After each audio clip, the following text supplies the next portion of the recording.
remember that it's not only the United States who has something called a first strike or preemptive strike. It's not only Ronald Reagan who has this idea. We have our own preemptive strike doctrine. It's called the Solana doctrine.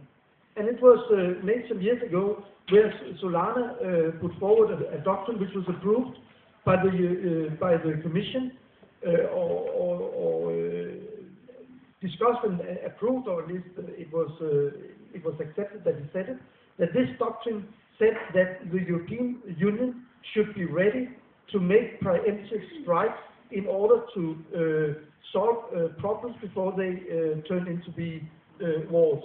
So basically this idea of military aspects is very important. This saying of too long the European Union has been an economic giant but a military dwarf is set, I mean, and in the parliament. We don't want to be a military dwarf any longer. We want also to be a military giant in order to defend our interest as European Union around. And what does that mean completely? If we, for example, take Chad, there's a French troops in Chad in order to support the president of Chad. I guess it's an old French colony. He's not a very democratic person. Read the Amnesty International report about this guy. The French troops are there. Then, of course, the European Union sent troops with Swedish to defend the refugees. And where did they have their locals? In the same building as the French, who are therefore defending the bad president.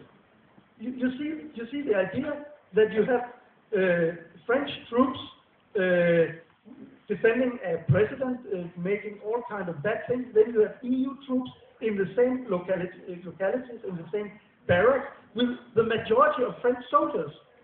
I mean, could you imagine French soldiers fighting French soldiers? No, I don't think so. So it's a part of being drawn in old policy where... sorry?